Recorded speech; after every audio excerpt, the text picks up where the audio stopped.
let's turn this tired old staircase from this to this. A nice updated farmhouse look. Let's get to it.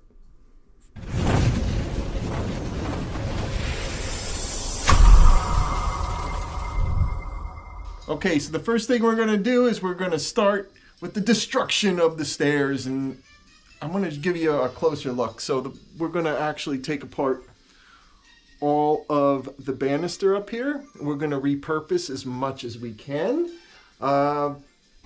It's pretty simple. We're going to drill out these plugs here, remove. We're going to sand down what we can here. We're going to prime it and paint it. And of course, we're going to use a very good primer for this because we don't want it to peel or flake in the future. Also, let's have a look at the stairs. So these are hardwood, but they're so beyond repair. We had them refinished once, but if you look here, we've got these gouges. We've got holes, we've got staples. It's on every stair. We've got more gouges here to repair. It's just going to take a lot of time and a lot of sanding and a lot of just hard work. So we're going to cover these. We also have to address the stair sides here. If we look closely, the paint job that was done, I don't know if you can see it. Yeah, here we go. All of this crap in here. It's kind of like, I think these stairs were carpeted. So these are actually carpet leavings on there, and it was embedded in the paint. So all this is going to be sanded down, refinished.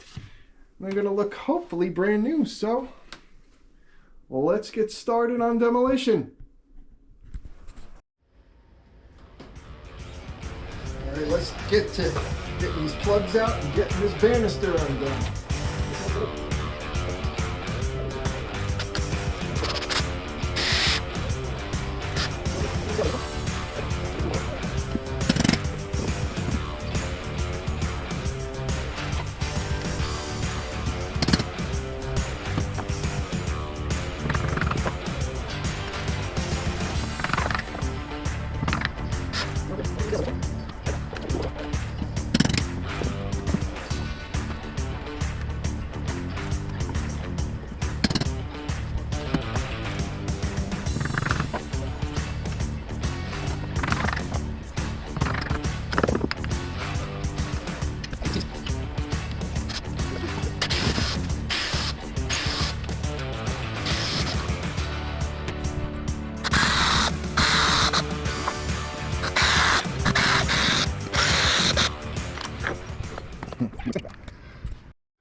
All right, so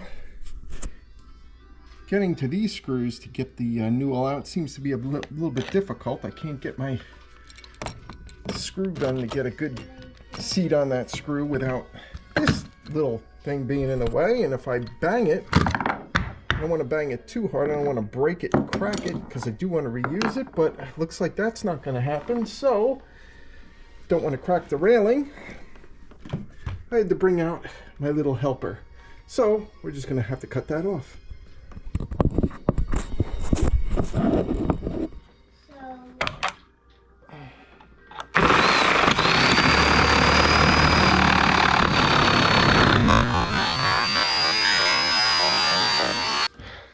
Perfect. Woo.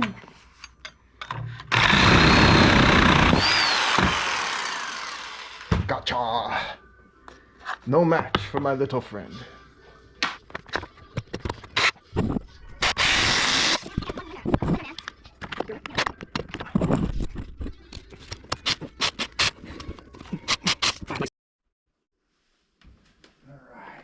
See if we can break this off.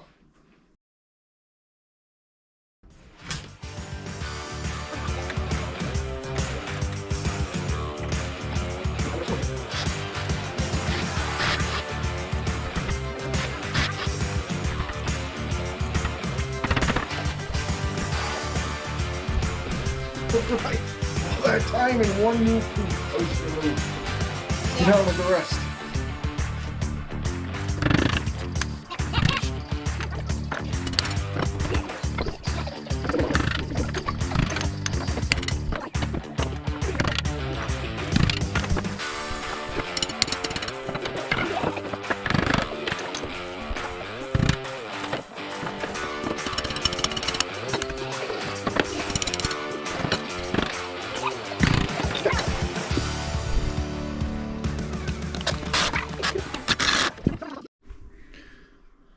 right, so this banister is now totally destructed.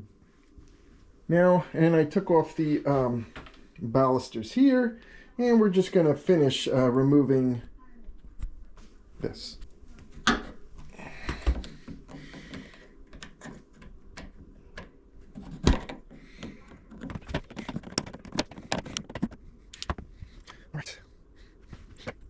All right, before we move on with the video, I'd like to just take a moment to explain exactly what I'm doing and the products I'll be using today.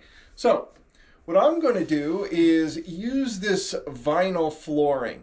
This is a vinyl flooring. It's a dark wood grain.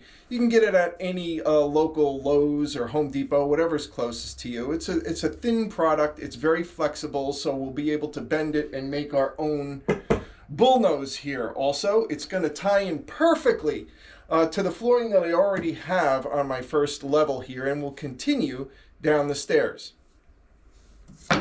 Now, just so you know, there are other products you can use to restore your staircase. The first one is you can always just use solid elbow grease and refinish all the risers and treads yourself. You can stain them, you can paint them, you can do whatever you want. The second thing is you can just replace them, rip them all up and replace it. Very labor intensive, but yeah, it can be done. The third thing out there, and it's very popular these days, it's a solid core product like your old school Pergo. It's a solid core product with the bullnose already created on there. So it's a product that kind of, it's thicker, it's much thicker than the vinyl, and it slips right over your staircase like that. Very easy to install. You can cut it with a regular saw. The only thing with that is it does come with a transition, so there's no way to tie it into the flooring that you already have. So you will need a transition for that, and it does run quite a bit of money. I think it's anywhere between $65 and $80, and that's for one stair. So if you have 2 or 3 stairs, maybe it's not so bad. But if you've got 13, 14 stairs like I do, ooh, that's going to run some serious money. So about that solid core product, let me show you a house that it was installed in. My son actually did it in his home recently, and it turned out pretty good. Let's have a look. As you can see, my son, he installed it on his staircase. It looks really nice. He put a little piece of 3/4 round in the back here. Makes everything look even, nice. Good job. Put a little caulk on the side. And even with this product, you do need a little space for flexing. You can also see that he does need a transition right here. And you're going to need that with this product. Okay.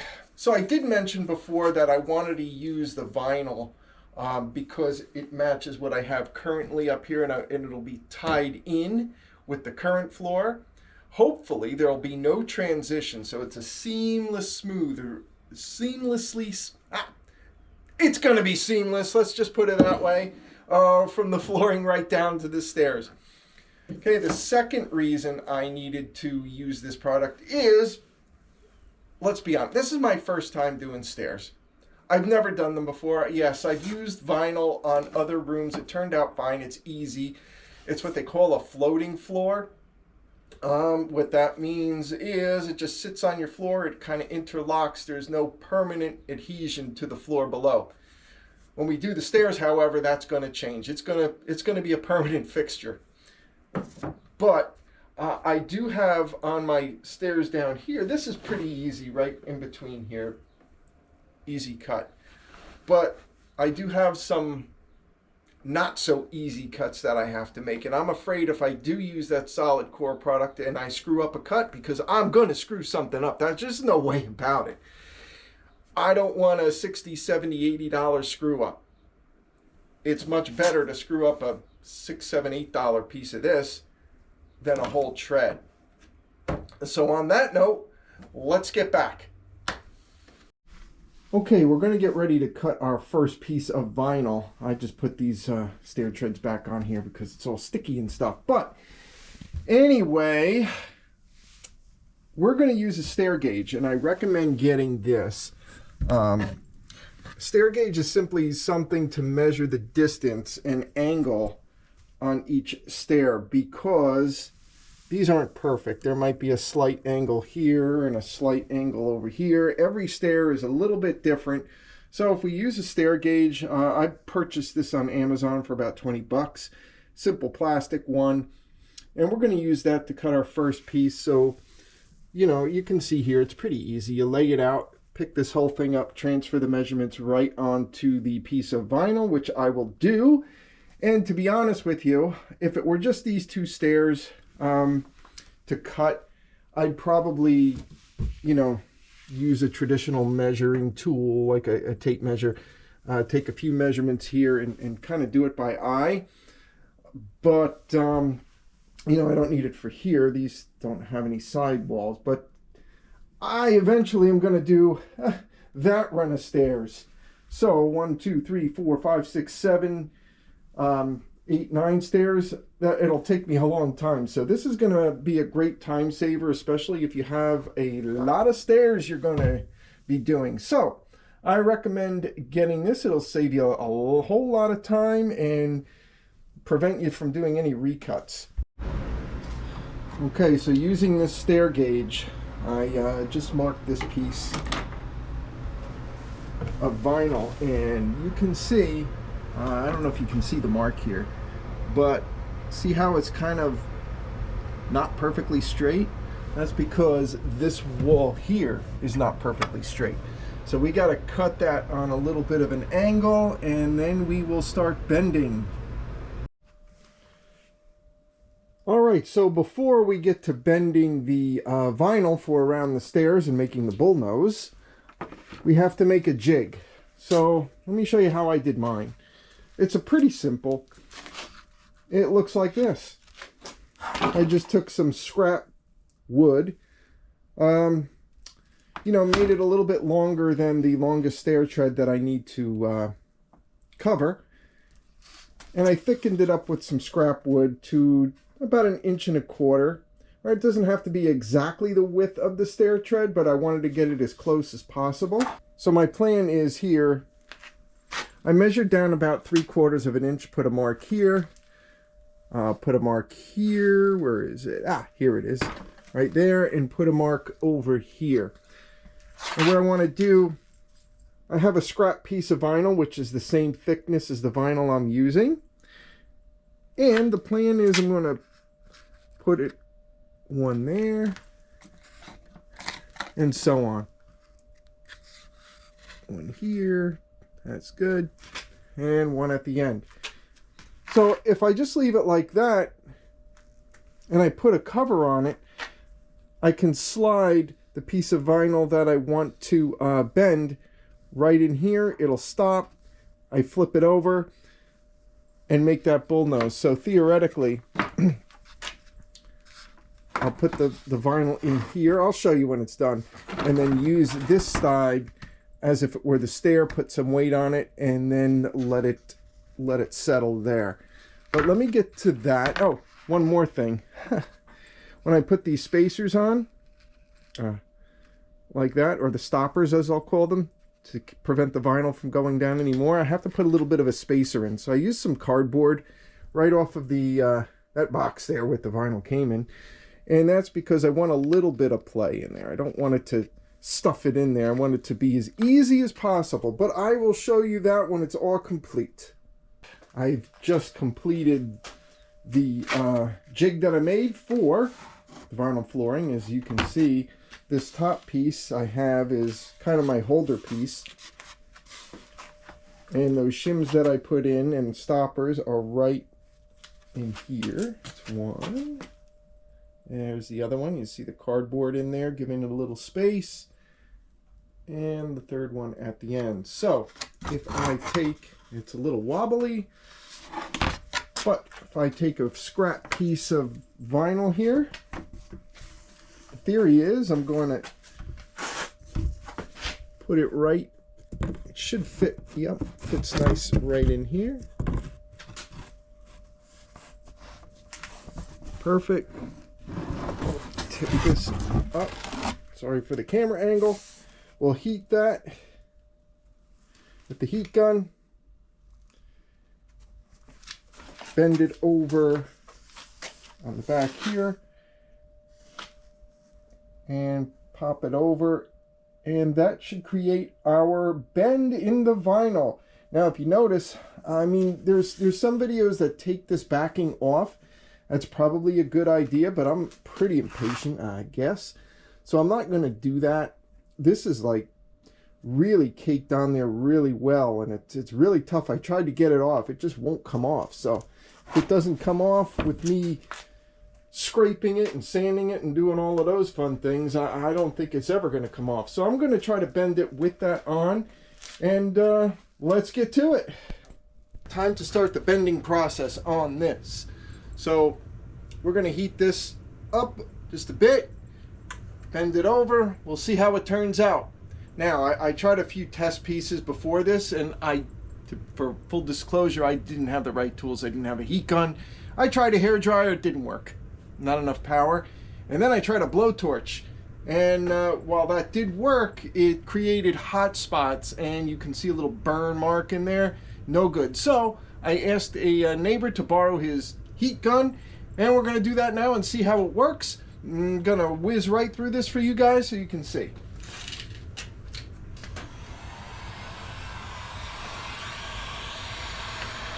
Just back and forth. We're just going to keep doing this until it gets hot enough to bend. And you guys don't have to see this. This is probably going to take 5 minutes, maybe a little more, a little less. So let's get going really quick.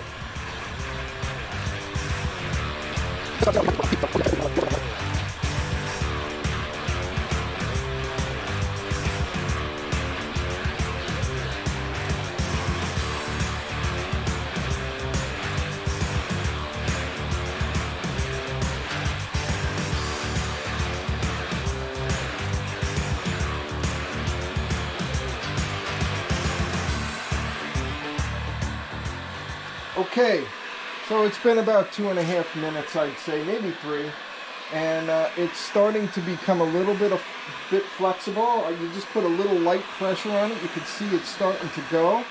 I'd say probably another, I don't know, minute or 2 with this, and it should start to go. Again, you don't want to force it or you're going to break it.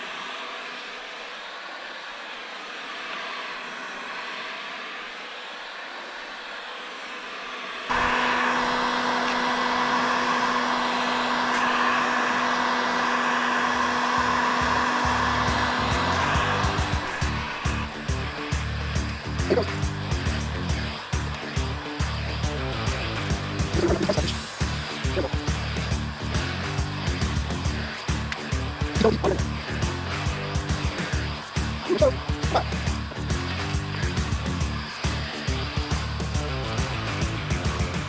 going to remove the heat. I think I got enough. Send it over.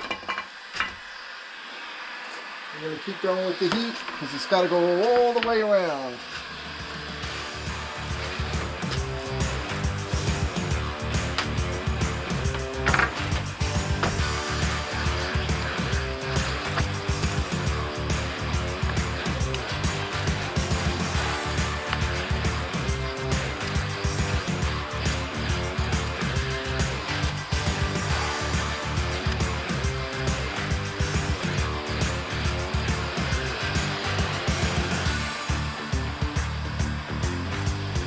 Alright, there's a little crack in the front here, and I don't know if I'm going to be able to fill that or I have to do a new piece, but we will see what's going to happen with this. Shit. We're going to have to re-strategize. Got a crack in here, not going to work. Let's try it again. Okay, take 2 on this bending project here. So I made a couple of adjustments to the jig here. Now I tightened this. I took the spacer out, so now it's not going to move and stuff all over the place. It'll be easier to bend. I also put this this fan tip on the heat gun to give it a wider area to heat up. And I also ran the heat gun a little bit slower instead of quickly, just a little slower and even. It actually worked a little quicker. And here's a scrap piece I did. It made this perfect bullnose here. So let's get started on round 2 with this, shall we? And now we'll see what happens. Another scrap piece. Done.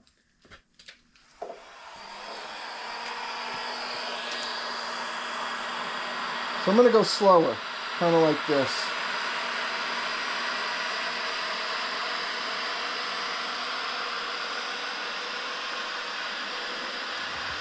And we'll go back and forth at this speed for I guess about 2 minutes or so, and we'll see if it starts to bend. So we'll speed it up so you don't have to wait.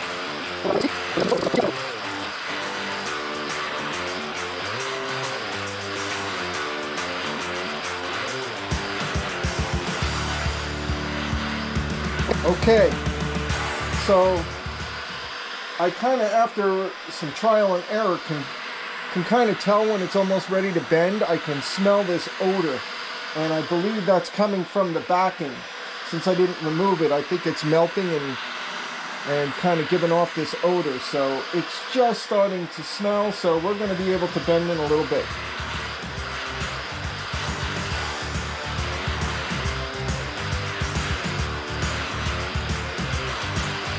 Okay, well, let's try bending it now. Maybe it's warm enough. There we go. A little bit. Not quite yet. Another minute maybe.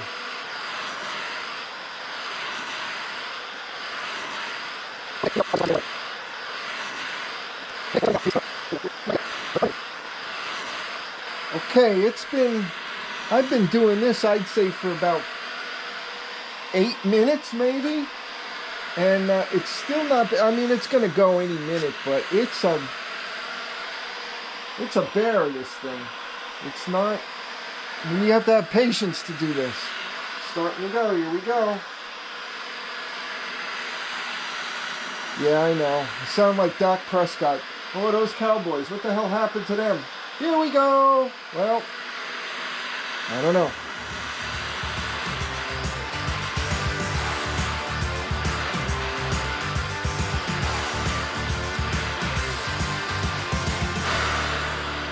Okay, it's been about 15 minutes of doing this, and I think we're going to just send it. Let's see what happens.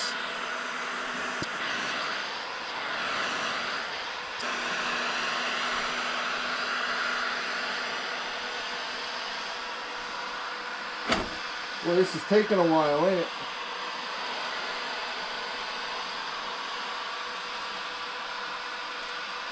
And there we go.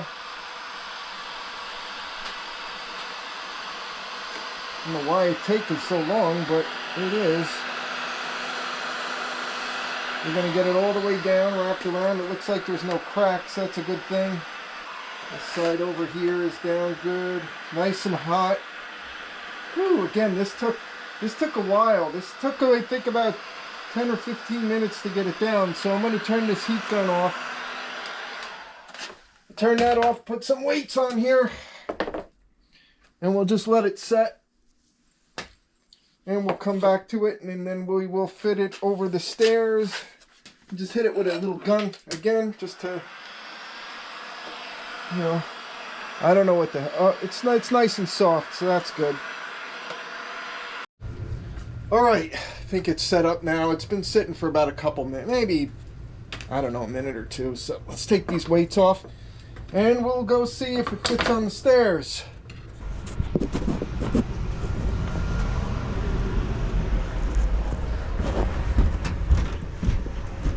All right, still a bit warm, but let's see.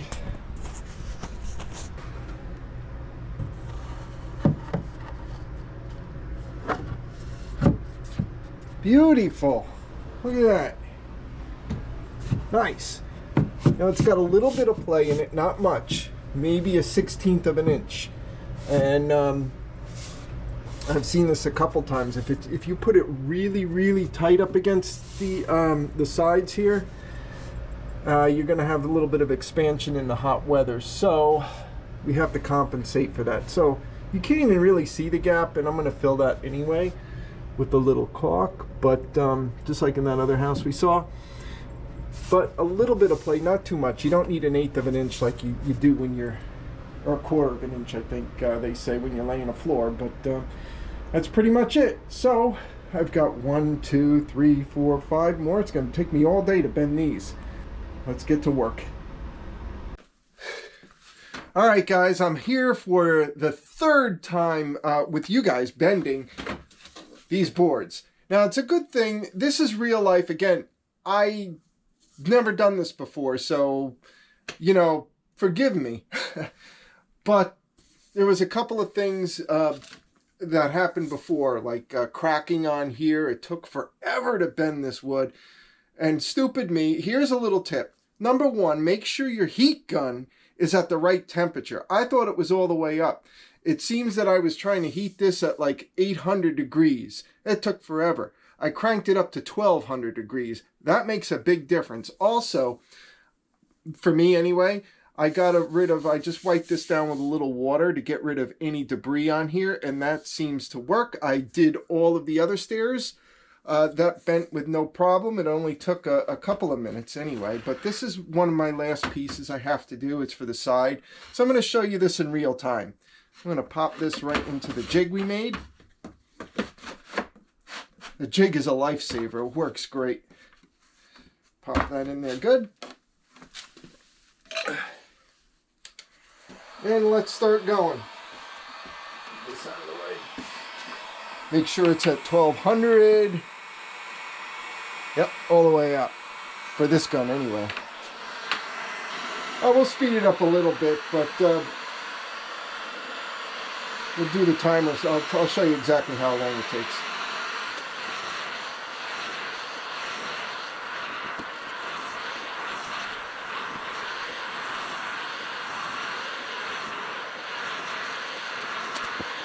Alright guys, well, it's only been a couple minutes, so I think it's just about ready to bend. Now I do want to say one thing. It does depend on the length of the board, how hot, you know, when you can start bending it. So this is an average size piece of material that I'm using. I'll do have shorter pieces, which obviously take less time to bend, and longer pieces take longer. Well, it's almost ready to go. Let's zoom through this.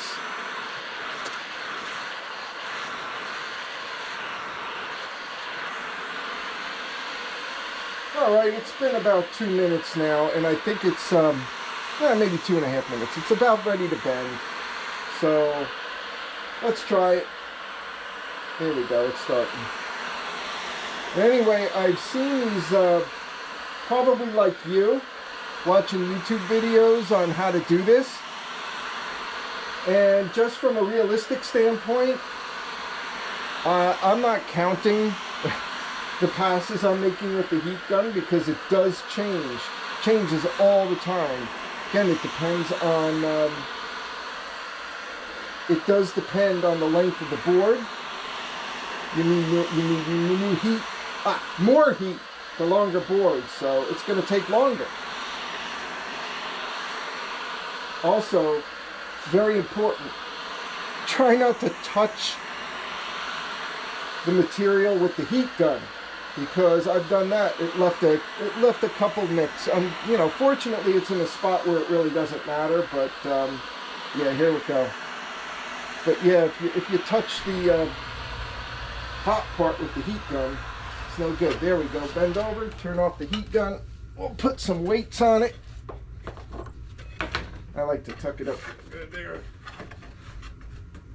You know, you have a little time to work with it, not much. Once it's hot, you got about 10 seconds before it starts, maybe 15 before it starts setting up.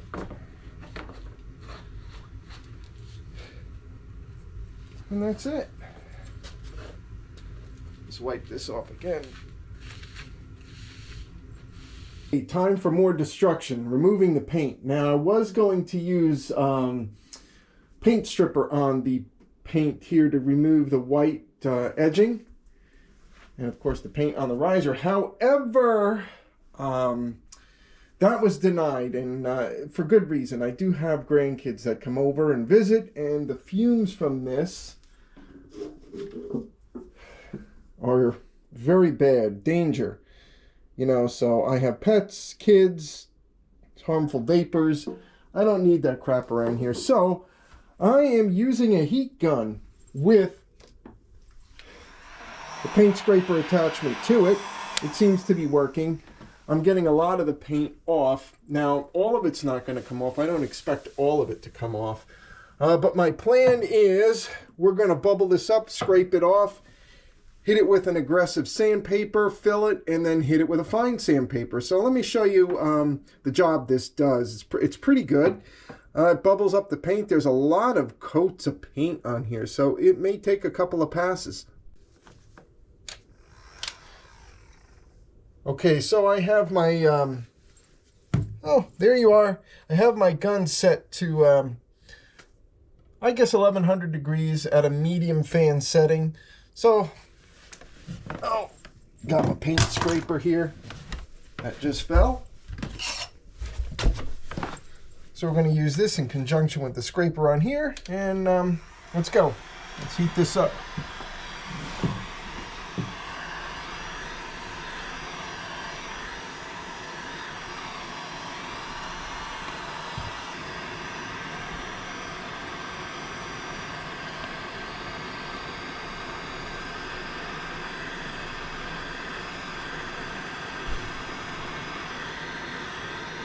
Heat gun can.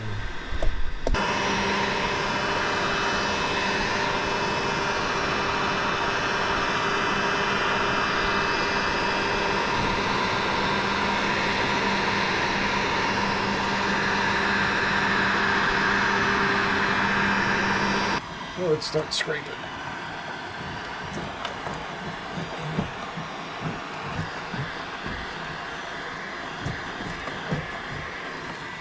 So we'll be back when this is all done, and we'll go on to the next step.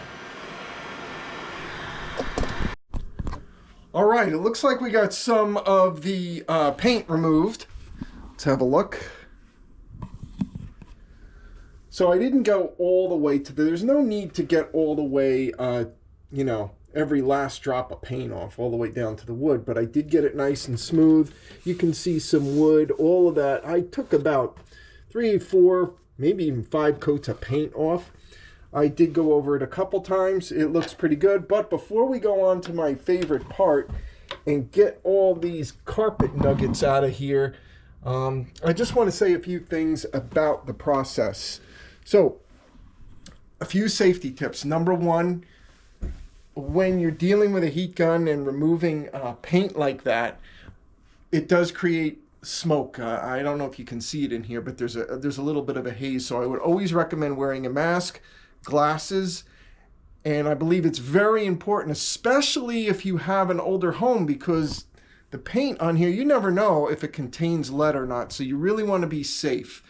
And please, please, please, please, if you have any children or anybody that's susceptible to breathing issues, have them leave the home, go into another room, because you don't want any issues. Be safe. Please be safe. Now, on to getting rid of this carpet crap. All right, this is going to be my favorite part, getting rid of all of this debris in here. It's been bothering me forever, so I'm going to take care of that. And just a couple more things. Number one, I would try to ventilate the area as best I can. Now, I do have my front door open a crack. You can see, to let some of the fumes out of here. Now, it is freezing cold, but I would rather not breathe this garbage in. And another thing, always have a dustpan and a brush handy, because that debris can sometimes get caught up in the heat gun, and just, you don't want that debris to burn. So here we go.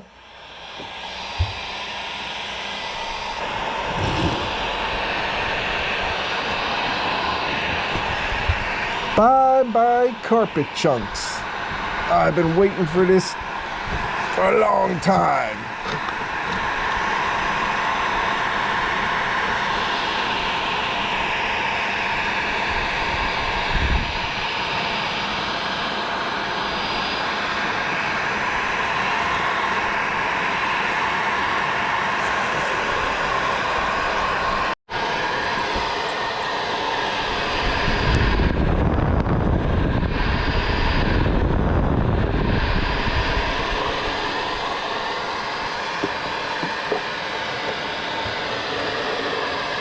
Got to get up this sticky tape here that holds down the carpet treads.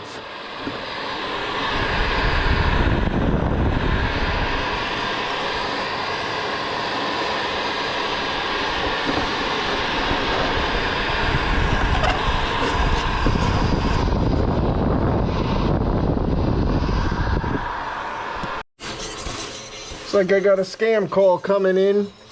Oh well, let's just keep working. We'll ignore that.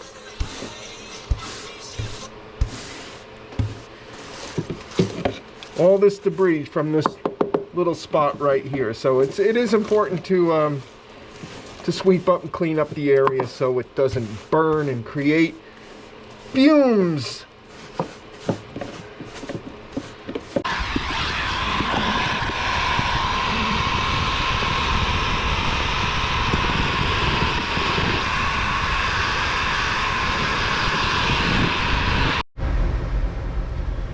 All right, I finally got done with the heat gun on the stairs. So let's have a look. It took me just about 3 hours to do this. So let's have a look. I did have to use a fan to exhaust some of those fumes. It was pretty bad. So here's how it looks. Alright, I got most of that goop off. Again, I was just trying to get all the big clumpy stuff off because the sandpaper wasn't taking that off. So all this, the risers are done. Of course, I didn't do the bottom one because I'm going to replace that. But here's just a little bit of an idea of how much material was on here. This bucket is full. That's all paint shit. I can't believe that. This bucket is nearly filled from just 1, 2, 3, 4, like 5 stairs. That's it. So it does take a while. If you had a helper, go a little quicker. One can do the heat gun, one can do the sweeping. But again, it took me about 3 hours with the heat gun, and I think it turned out pretty well. So the only problem I ran into really was there's little nails and stuff in here. So when I was scraping, I couldn't get everything in there. So there's little tacks and nails and all that crap in there. So what I have to do next, I'm going to get my hammer. I'm going to punch those in to set them in there. Give it a sand with a heavy grit paper. Fill it. And then give it another sand with a lighter grit, maybe a 120. So we'll see you then.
now that we got the new riser in, let's put some wood fill in there.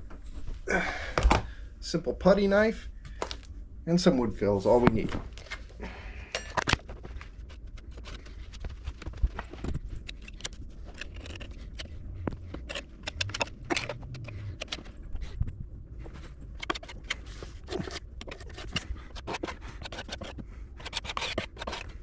Well, it's sanding day here, and it's a bitch, let's put it that way.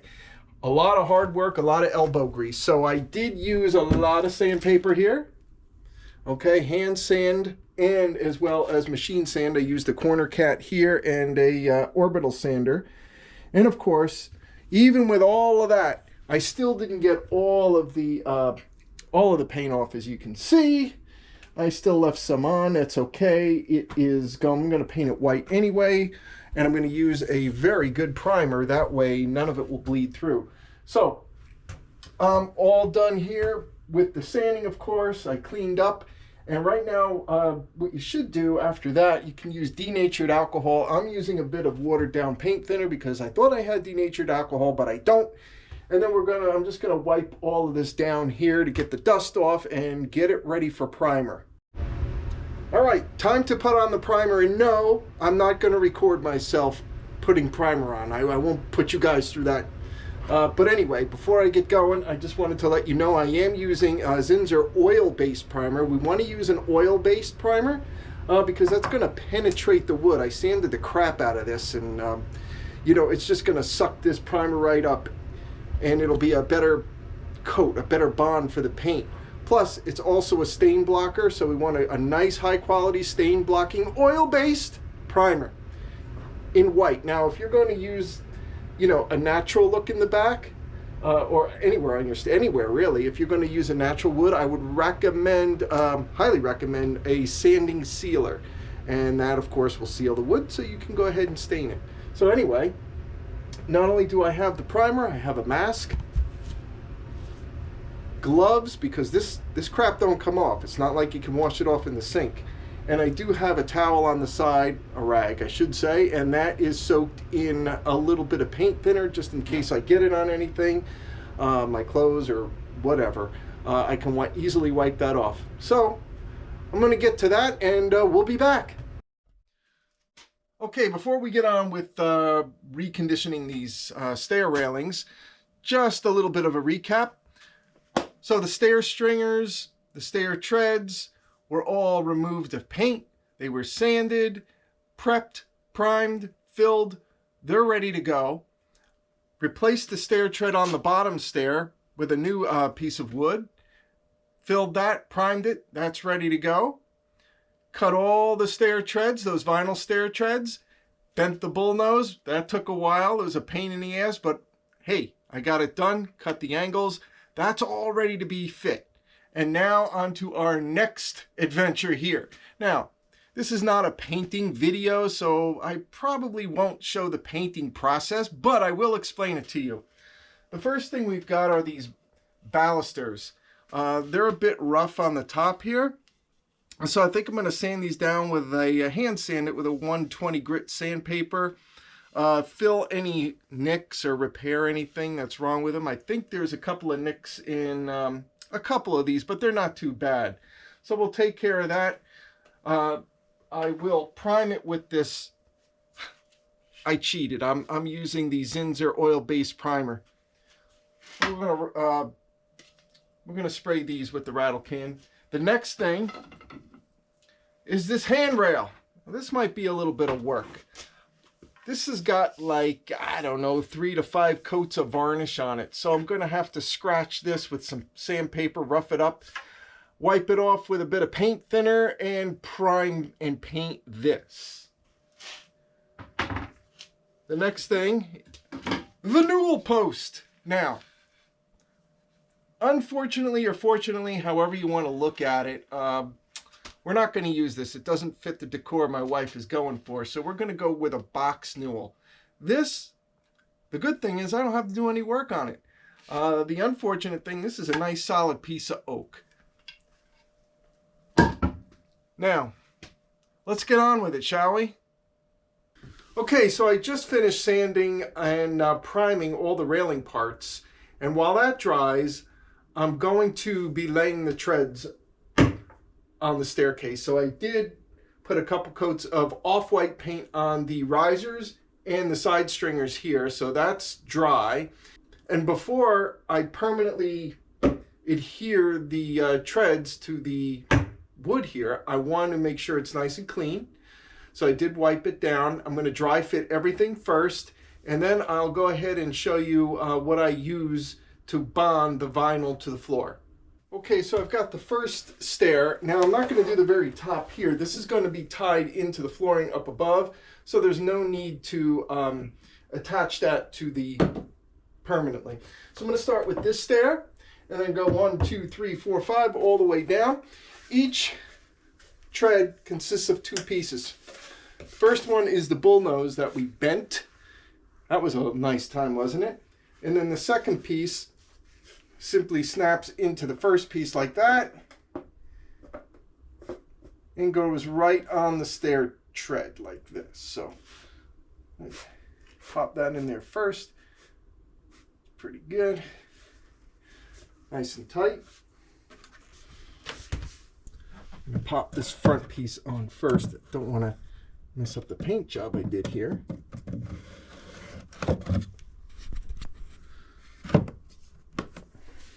Okay.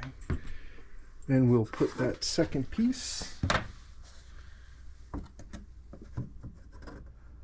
right in here. Well, I have that fit pretty tight. I'm gonna have to slide that in. And maybe a bit of a trim on this piece, huh? Be right back. All right, so all I did was sand down one of these edges just a little bit. It was just hanging up a bit, so we're gonna slide this right in here, like that, and we'll go ahead and lock that into place. So a little simple. Trying to hold the camera with one hand and do it with the other. There we go. Beautiful. We'll get a puller, push that seam together right there, and that should do it. So on with the rest of the stairs. All right, guys, so the dry fit is done. Here's how it looks so far. I do have little cracks in here, gaps or whatever, seams I should say.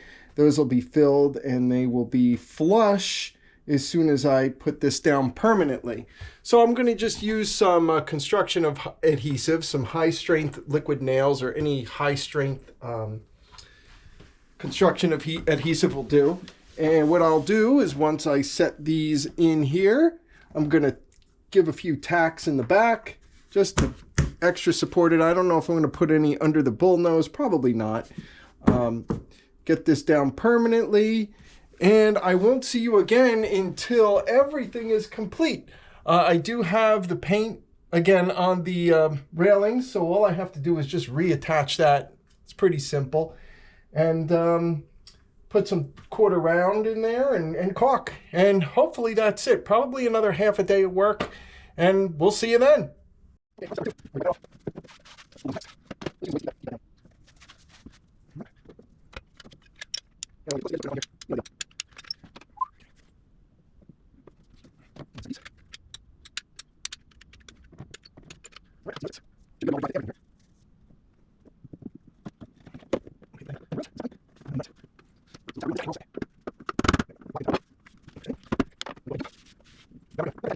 All right, so here are some pictures of the finished project. The first thing you might notice is there is no transition here. It flows evenly right from the flooring down the steps.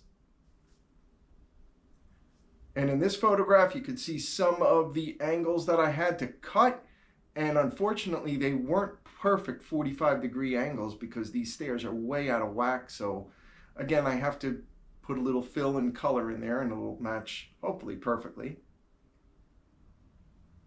And again, these stair railings, they came out pretty good. I must say they did. And I could have It could have saved a lot of time just replacing them, but to be honest with you, the two reasons I didn't, the first reason and the most important is my dad originally installed these. He put these together and took a lot of time and effort, and he did just an amazing job, and I wanted to keep that memory in the house. So that's the first reason. The second is they just cost a lot of money. I mean, just go to the store and check out indoor railing parts.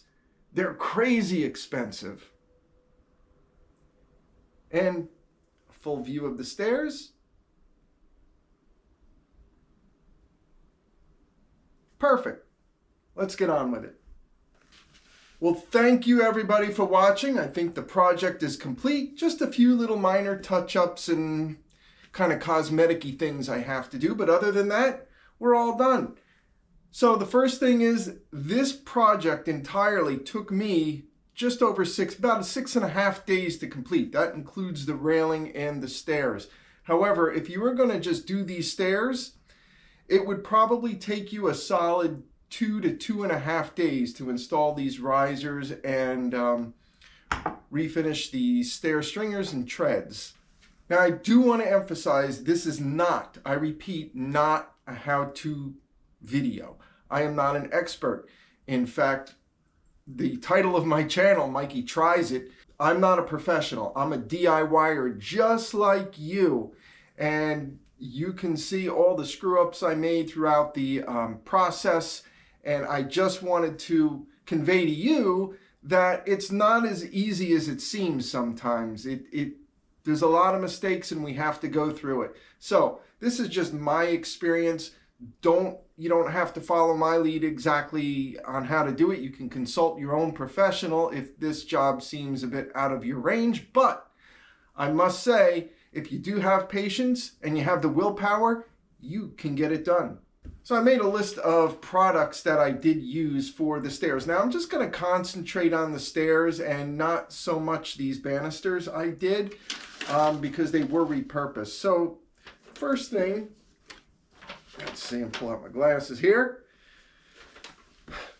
So I used a case of vinyl flooring. Yeah, I used the whole case because you have to anticipate you're going to need some extra pieces for screw-ups. Paint, of course, oil-based primer, molding, wood fill, vinyl fill, and construction adhesive, along with some various other things that I used, like nails, things like that. Caulk, of course. And to install them, pretty much common household tools, hammer, pry bar, you know, a caulk gun. I did need a chop saw. And of course, some specialty tools is a heat gun and that stair gauge I use. The stair gauge does make things a bit easier. So if I had to do this project again, what would I do differently?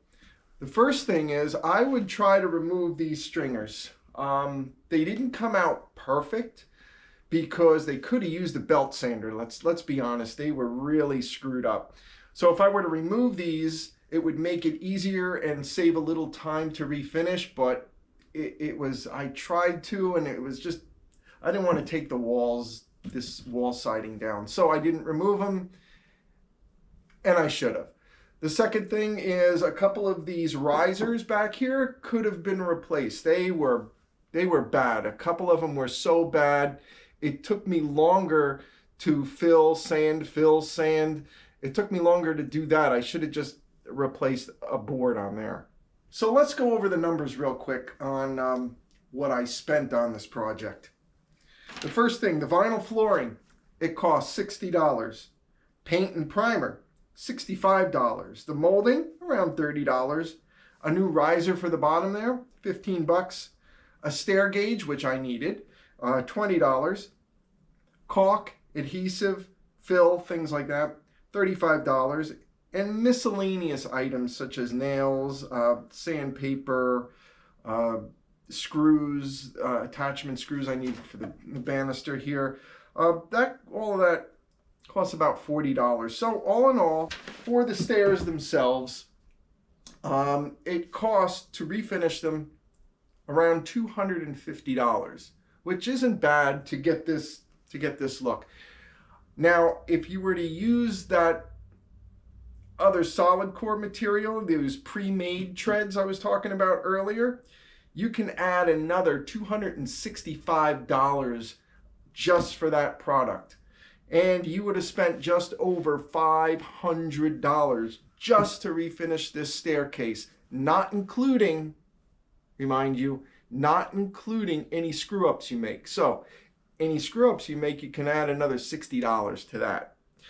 For me, I did the railings, and that was just, I didn't know they were going to be that tough, but it took a lot of sanding and a lot of work to do that, which is why it took all of 6.5 days to do.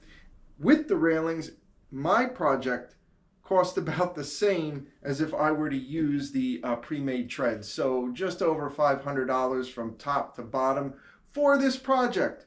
So if you like this first time DIY content, check back in a month or so, because my next project is going to be how to enhance your deck at night with beautiful deck lighting that you can do yourself and is under $200. So check back later with that.